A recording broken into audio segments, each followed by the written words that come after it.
अब देखो यार, अगर तुम लोग क्रिश्चियन केज के फैन हो तो ये वीडियो तुम्हारे लिए होने वाले गए, क्योंकि डब्ल्यूडब्ल्यूई में क्रिश्चियन केज के डिसरिस्पेक्ट को लेकर बैक स्टेज से काफी बड़ी अपडेट आ रही है। एईडब्ल्यू में मीरो के रिलीज सिचुएशन को लेकर एईडब्ल्यू से काफी बड़ी अपडेट आ चुकी है। सीएम पंक के रेसलिंग बिजनेस से रिटायर होने को लेकर सीएम पंक ने काफी बड़ा खुलासा कर दिया है। तो गाइज वहीं टीएनए और एईडब्ल्यू के पार्टनरशिप को लेकर स्कॉट डमोरे का काफी बड़ा स्टेटमेंट आ चुका है। तो गाइज चलिए बिना किसी देरी के शुरू करते हैं इस वीडियो को। और सबसे पहले बात करेंगे एईडब्ल्यू के डायनामाइट के व्यूअरशिप की। बात करें एईडब्ल्यू के डायनामाइट के व्यूअरशिप की तो गाइस ये बात तो आप सभी को याद होगी। लास्ट वीक जब एईडब्ल्यू का डायनामाइट डब्ल्यूडब्ल्यूई के एनएक्सटी के साथ ट्यूसडे को हेड टू हेड गया था, तो डब्ल्यूडब्ल्यूई के एनएक्सटी को जहां 8,74,000 व्यूअरशिप मिली थी, वहीं एईडब्ल्यू के डायनामाइट को ऑल टाइम लोएस्ट व्यूअरशिप मिली थी, जहां पर एईडब्ल्यू के डायनामाइट शो को मात्र यहां पर 3,29,000 व्यूअरशिप मिली थी। और गाइस एनएक्सटी की व्यूअरशिप यहां पर डायनामाइट के लगभग यहां पर 3 गुना के बराबर थी। बट गाइस यही इस हफ्ते जब यहां पर एईडब्ल्यू का डायनामाइट शो उनके नॉर्मल टाइम स्लॉट पर वेडनेसडे को ब्रॉडकास्ट हुआ, तो एईडब्ल्यू के इस हफ्ते के डायनामाइट के व्यूअरशिप करीबन यहां पर 6,33,000 है, जो लास्ट वीक के मुकाबले तो करीबन 2 गुना है। बट गाइस यहां per year by year average viewership के अंदर एईडब्ल्यू के डायनामाइट को 6,33,000 व्यूअरशिप मिलता मेरे हिसाब से डेफिनेटली यहां पर डाउनफॉल बोला जाएगा। और बात करें अगर यहां पर एईडब्ल्यू और एनएक्सटी के कंपटीशन की, तो गाइस 2 हफ्तों तक एनएक्सटी के लगातार एईडब्ल्यू को बीट करने के बाद इस हफ्ते भी एईडब्ल्यू के शो को डब्ल्यूडब्ल्यूई के एनएक्सटी ने व्यूअरशिप के मामले में टेक डाउन किया है। क्योंकि गाइस वैसे तो एनएक्सटी की व्यूअरशिप यहां पर लास्ट वीक के मुकाबले काफी ज्यादा डाउन गई है और एनएक्सटी को मात्र यहां पर 6,39,000 व्यूअरशिप मिली है। बट क्योंकि डायनामाइट को मात्र 6,33,000 व्यूअरशिप मिली है, तो गाइस एनएक्सटी के व्यूअरशिप के 30% डाउन होने के बाद भी एईडब्ल्यू के डायनामाइट की व्यूअरशिप एनएक्सटी से नीचे गए और लगातार तीसरे हफ्ते एनएक्सटी के शो की व्यूअरशिप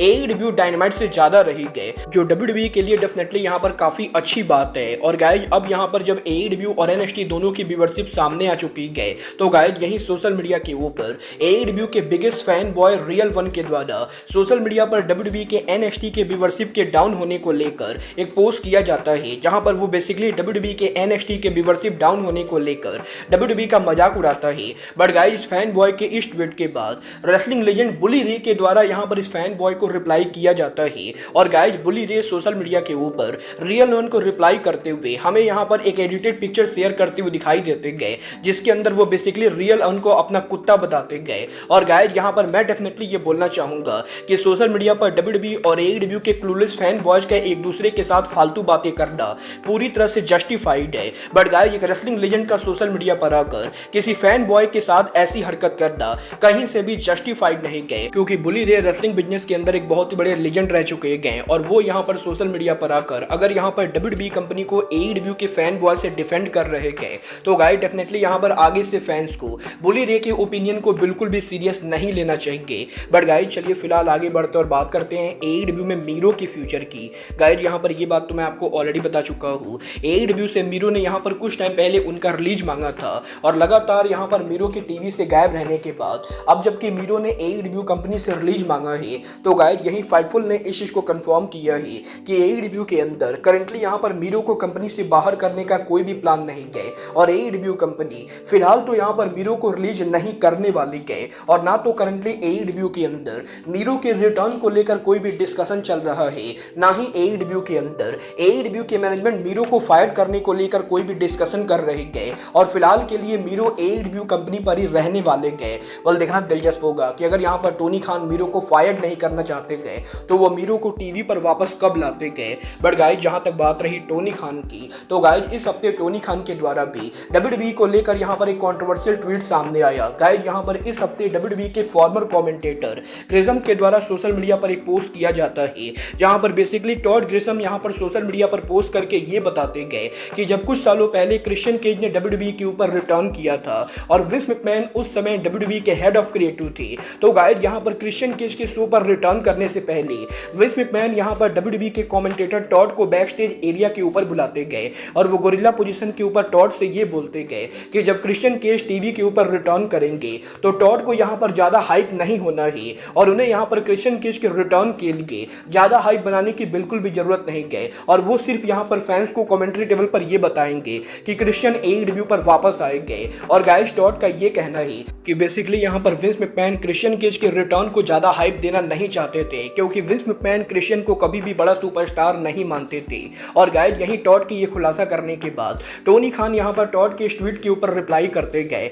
जहाँ पर टोनी खान सिंपली ट्वीट करते हुए इनसेन लिखते गए। और इसके बाद टोनी खान के द्वारा बैक टू बैक एक और ट्वीट आता है, जहाँ पर टोनी खान उनके ट्वीट के अंदर क्रिश्चियन केज को one of the biggest superstar भी कॉल आउट करते गए। और कुछ इस तरीके से टोनी खान सोशल मीडिया के ऊपर क्रिश्चियन केज को डिफेंड कर रहे गए। वेल क्योंकि सिंस मैं क्रिश्चियन केज का फैन हूं, तो मैं यहां पर इस बार टोनी खान को पूरा सपोर्ट करूंगा। और गाइस विंस मैकमैन की ऐसी हरकत करना डेफिनेटली यहां पर काफी डिसरिस्पेक्टफुल है। बट गाइज चलिए फिलहाल आगे बढ़ते और बात करते हैं टीएनए रेसलिंग के फॉर्मर प्रेसिडेंट स्कॉट डोमोरे की। वेल गाइज इस हफ्ते स्कॉट डोमोरे के लेटेस्ट इंटरव्यू के ऊपर स्कॉट डोमोरे ने एईडब्ल्यू टीएनए के पार्टनरशिप को लेकर बात की, जहां पर स्कॉट डोमोरे ने इस चीज को लेकर खुलासा किया कि टीएनए रेसलिंग और एईडब्ल्यू के पार्टनरशिप के अंदर पैंडेमिक के अंदर जब केनी ओमेगा टीएनए के वर्ल्ड चैंपियन बने थे, तो केनी ओमेगा का टाइटल रन ओरिजिनली बहुत ही ज्यादा लंबा होने वाला था, क्योंकि केनी ओमेगा के चैंपियन बनने के बाद वो टीएनए हिस्ट्री के one of the biggest draw बने थे। और सिर्फ यहाँ पर केनी ओमेगा के चैंपियन बनने के बाद जब भी ओमेगा शो पर अपीयर होते थे, तो टीएनए रेसलिंग की व्यूअरशिप यहाँ पर काफी ज्यादा बढ़ जाती थी। और केनी ओमेगा क्योंकि उस समय टीएनए के और किसी भी रेसलर के मुकाबले सबसे ज्यादा ड्रॉ कर रहे थे, तो इसीलिए स्कॉट डोमोरे केनी ओमेगा को लंबे टाइम तक चैंपियन रखना चाहते थे। बट गाइस यहाँ पर एईडब्ल्यू और टीएनए के मैनेजमेंट के बीच में यहाँ पर काफी सारी चीजों को लेकर कंफ्लिक्ट चल रहा था। और जब यहाँ पर टीएनए की मैनेजमेंट में बाकी लोगों ने ये कहा कि यहाँ पर टीएनए रेसलिंग को केनी ओमेगा से टाइटल वापस लेना चाहिए, तो गाइस यहाँ पर टीएनए के मैनेजमेंट के केनी ओमेगा को हरा देने के बाद एईडब्ल्यू कंपनी यहां पर इस चीज से काफी नाराज थी, क्योंकि ओरिजिनल प्लान यहां पर केनी ओमेगा को लंबे टाइम तक चैंपियन रखना था और स्कॉट डोमोरे भी ओमेगा को लंबे टाइम तक चैंपियन रखना चाहते थे। बट गाइस टीएनए के मैनेजमेंट के अनप्रोफेशनल तरीके से केनी ओमेगा को सडनली प्लान चेंज करके टाइटल हरवा देने के बाद एईडब्ल्यू और टीएनए के बीच में कंफ्लिक्ट शुरू हुआ और इसी की वजह से एईडब्ल्यू और टीएनए की पार्टनरशिप ओवर हुई। बट गाइस यहीं स्कॉट डोमोरे ने अब यह भी कंफर्म कर दिया है कि उनकी new wrestling company maple leaf wrestling AEW और टीएनए दोनों के साथ काम करने वाले गए। और क्योंकि यहाँ पर स्कॉट डोमोरे टीएनए के फॉर्मर प्रेसिडेंट है, तो इसीलिए टीएनए के बहुत सारे रेसलर स्कॉट डोमोरे के काफी करीबी गए और वो यहाँ पर उनके शो मैपल लीफ रेसलिंग पर काम करेंगे। वहीं सेम टाइम के ऊपर टोनी खान और स्कॉट डोमोरे के बीच में काफी बढ़िया प्रोफेशनल रिलेशनशिप है और वो यहाँ पर टोनी खान की कंपनी एईडब्ल्यू के साथ भी काम कर रहे गए। और गाइस यहाँ पर मैपल लीफ रेसलिंग के अंदर एईडब्ल्यू, टीएनए और एनजेपीडब्ल्यू इन तीनों कंपनी के रेसलर्स काम करने वाले गए। वेल देखना दिलचस्प होगा कि मैपल लीफ रेसलिंग का पहला शो कितना सक्सेसफुल होता है। बट गाइस चलिए फिलहाल आगे बढ़ते और बात करते हैं एईडब्ल्यू के farmer superstar best in the world CM Punk की। गाइस यहाँ पर ये बात तो हम सभी लोगों को मालूम है, सीएम पंक के एईडब्ल्यू से फायर्ड हुए करीबन 1 साल से ज्यादा हो चुके गए और ऑलरेडी यहाँ पर डब्ल्यूडब्ल्यूई पर रिटर्न होने के बाद वो करंटली डब्ल्यूडब्ल्यूई के one of the biggest draw बन चुके गए। बट गाइस यहीं इस हफ्ते पंक के लेटेस्ट इंटरव्यू के ऊपर सीएम पंक ने यहाँ पर एईडब्ल्यू से फायर्ड होने के बाद उनके ओरिजिनल प्लान रिवील किए, जहां पर पंक का ये कहना है कि वो ओरिजिनली 2022 में हुए ब्रॉल के बाद ही एईडब्ल्यू को लीव करना चाहते थे, बट टोनी खान के रिक्वेस्ट करने के बाद वो एईडब्ल्यू कंपनी के ऊपर रुके और उन्हें यहां पर हमेशा से मालूम था कि अगर यहां पर बैक स्टेज के ऊपर मीटिंग कराकर हर चीजों को शांत नहीं किया जाएगा, तो सीएम पंक एक न एक दिन कंपनी के अंदर फिर से प्रॉब्लम बन सकते गए। और क्योंकि मैनेजमेंट ने कभी भी यहां पर सभी चीजों को सुलझाने की कोशिश नहीं की, तो इवेंचुअली यहां पर एईडब्ल्यू के अंदर सीएम पंक को लेकर एक बार फिर से प्रॉब्लम हुई और ऑल इन के ऊपर सीएम पंक के फायर्ड होने के बाद वो यहाँ पर एईडब्ल्यू से बिल्कुल भी नाराज नहीं गए, क्योंकि वो यहाँ पर वैसे भी बिना यहाँ पर सबसे बात किए कंपनी पर काम करने में ज्यादा इंटरेस्टेड नहीं थे। और जब यहाँ पर वो एईडब्ल्यू से फायर्ड हुए थे, तो उस समय ओरिजिनली उनका डब्ल्यूडब्ल्यूई पर रिटर्न होने का दूर दूर तक कोई भी प्लान नहीं था। और पंक का ये कहना है कि वो ओरिजिनली एईडब्ल्यू से फायर्ड होने के बाद रेसलिंग बिजनेस से रिटायरमेंट का प्लान कर रहे थे और उन्होंने ये सोच लिया था कि वो अब दोबारा रेसलिंग के ऊपर रिटर्न नहीं करेंगे। बट गाइस यहाँ पर डब्ल्यूडब्ल्यूई के सर्वाइवर सीरीज के 2 हफ्ते पहले डब्ल्यूडब्ल्यूई के प्रेसिडेंट निक खान के द्वारा सीएम पंक को कॉल किया गया और निक खान सीएम पंक से ये पूछते गए कि क्या यहाँ पर सीएम पंक के एईडब्ल्यू से फायर्ड होने के बाद